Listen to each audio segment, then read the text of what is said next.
السلام عليكم ورحمة الله وبركاته أخيارت الشرفت له في ما يوتيوب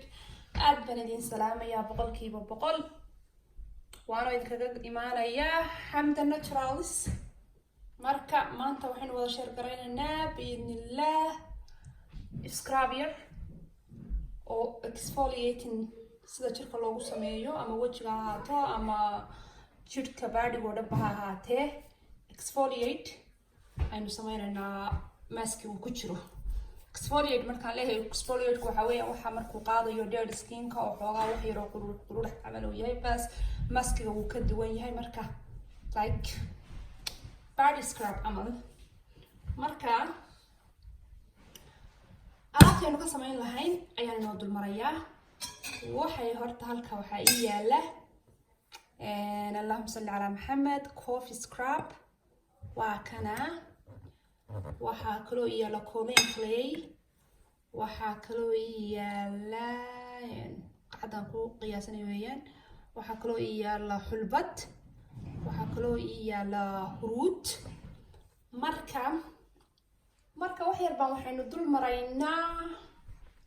manaafacaadka horta afartan shay oo powderka kuwana waynu soo noqonaynaa oo waxyaalihi qoqoyanaayo lagu dari lahaa. Marka powderka horta kan waxa weeyaan waa coffee qaxwe bun marba saynu niraahno waa maadada ii sameynaysa exfoliate-ka oo jirka dead skin-ka ka qaadaysa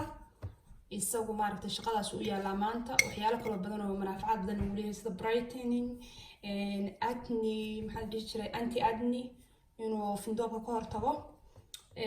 alaabtan oo dhan haddii la dhaho manaafacaadkooda laga sheekeynaya isaga mid kastaba saacad buu u baahan yahay laakiin wax yar baan kasoo qaadaya kelmad iyo labo.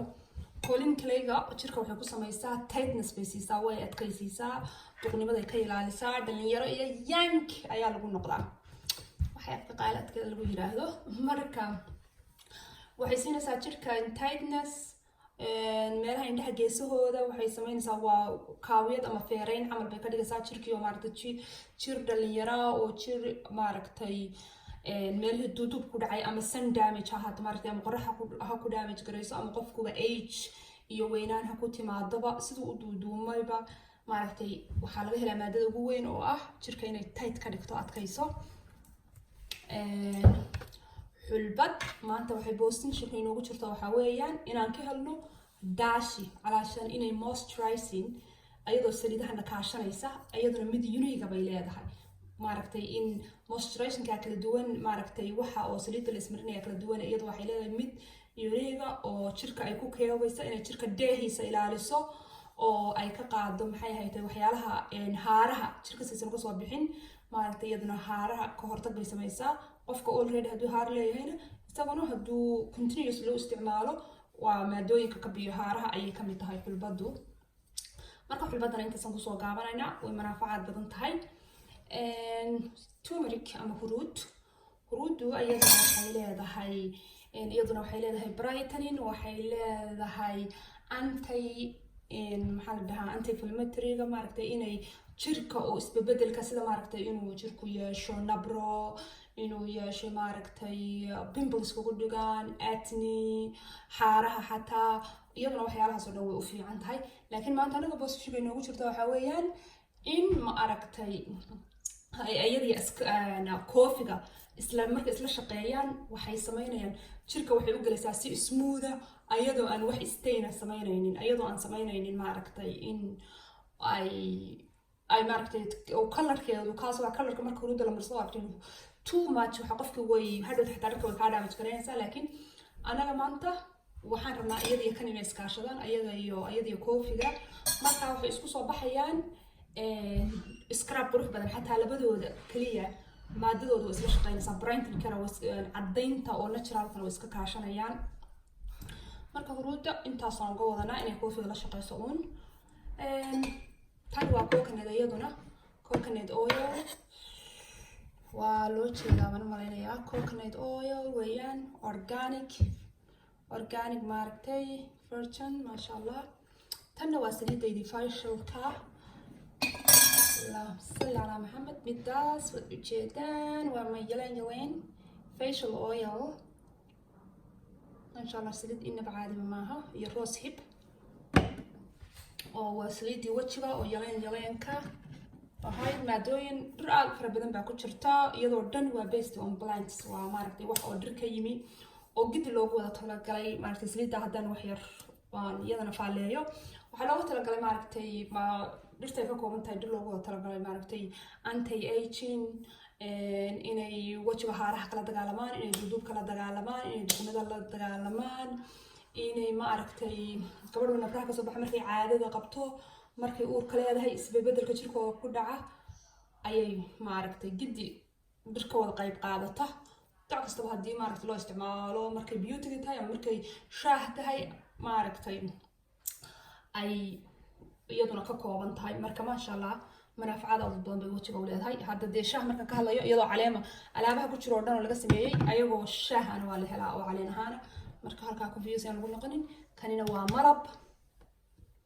waa malab isaguna malabka waxaan ka rabnaa maanta inuu noo sameeyo maxay tahay wuxuu sameynayaa isaguna inuu maadadii si tartiib oo fiican buu isku dhexgelinayaa oo stick camal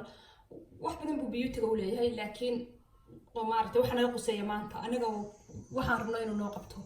ya scrub-kana aan ugu sameynayo maanta waxa weeyaan inuu aan ka helo maadada maaragtay wixii inay isdhexgalaan oo isku noqdo maaragtay maadada jirka inay ku harto wixii maaragtay markay bedelmaan oo de scrub noqdaan hadda waa powderadaas la isku keenay maaragtay wax way isla falgalayaan marka isaga saliidahan iyo powderku isla falgalaan waxay sameeyaan falgal kale oo wanaagsan falgal waxaan ku iri raalliga ahaa af Soomaaliga kelmadda falgal waa kelmad af Soomaali oo weyn oo maaragtay marka sayniska kala loo isticmaalay laakiin aniga iyadana hadda sharixi kari la ahay marka waa markii dhowr element la isku keeno dhowr shay waxaad rabtaa inay isula ka shaqeeyaan biyo iyo saliid hadda isku dartid unless a wax lagu daro ma shaqeeyaan marka oo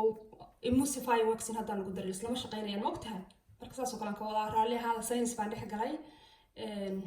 laakiin waxaan ka hadlanay just wax yar beauty guriga lagu sameeyo waxin iyo waxyaalaha kale aan soo bartay waxa maaragtay waxaan isleeyahay wax sharax sidii loo fahmo waxa maaragtay siday beauty-gu u shaqeyso inagoo dhan waynu isku wada dari karnaa wax gurigeena maaragtay yaalayaal laakiin wax kasta marka la isku dhex daro maaragtay waxoodii way ka tagaan waxay yeeshaan magac sidii aan hore idinku soo sheegay hadda biyo iyo haddii la isku daro saliid they cannot mix it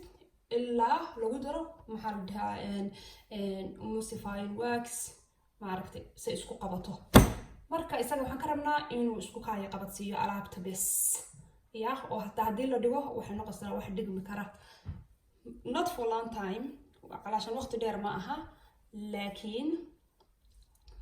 maaragtay dee qadarkaan isticmaalano hadda 2 days haddaad talaagadaad gashid up to waxay ku ooli kartaa like 4 or 5 days haddii kale waxaan preservatives male talaagada xataa hadday la dhaho wiigag badan ha lagu daayo still waxaa ku dhalanaya wax la dhaho unseen bacteria marka let's maaragtay go ahead and mix it together اللهم صل على محمد cooling clay waa kana wuxuu ku qasbiyo dhan sida dhexgeli alaabta intaas ay isku qasatid baa xataa meel dhigan kartaa markaas waxaad samayn kartaa markii aad u baahan tahay in qaado ka qasanaysa laakiin hadda anigu jirka dhan baan u diyaarinayaa haddii ay ugu yaraato waxaan way tarmaa sida hadda cooling clay oo kale uu tarmayaa wuu badanayaa marka la qooyo sida qasalku u bataa cooling clay haddii dad badan baa markaa Instagram-kayga maalin geliyay su'aalo badan baan iga soo weydiiyey meesha wax ku duubayaan waa mugdi raalli ahaadana haddii la arko ma aragtay haddii waxaan ka wadaa waxaa tiraahdaa la arki waayo si fiican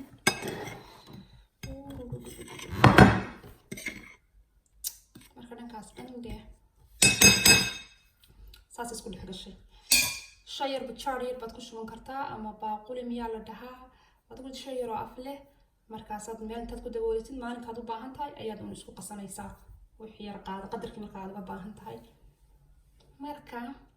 markay saa isugu keenaan gasho saa isku noqdeen alaabtii powderkii la isku qasay waxaynu u baahanahay malqacad coconut waxaynu u baahanahay 5 dhibcood camal oo facial oilka waxaynu u baahanahay malqacada badhkeed oo haniga waxaan u baahanahay biyaha caagadaha biyaha masaxada oo iyaguna malqacada Allahumma salli ala Muhammad marka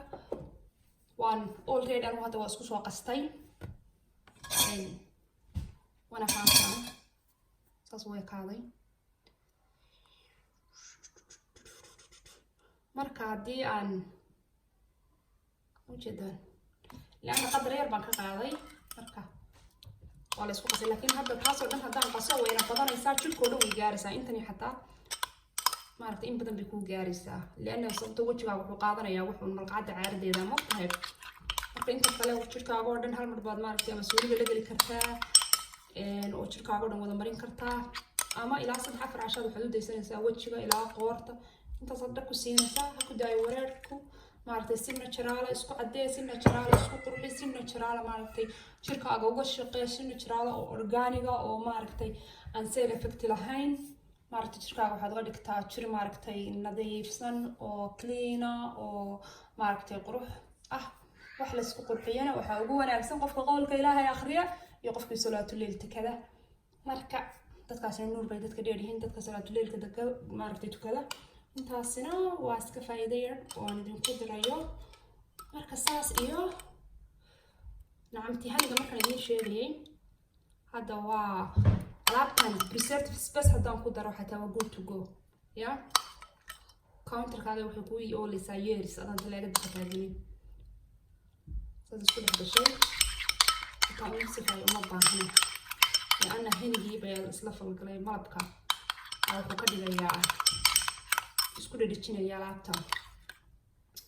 marka ma sha Allah good to go waxaan idin leeyahay anigana xaggayga waa dadaalka xaggiina waa ducada halkaan naga dheehanaysaana waa Xamdi Naturals sidaas iyo daawasho wanaagsan iyo ka faa'iideyso wacan waxaan leeyahay soo dhawaada subscribe like share please thank you so much wan nabadee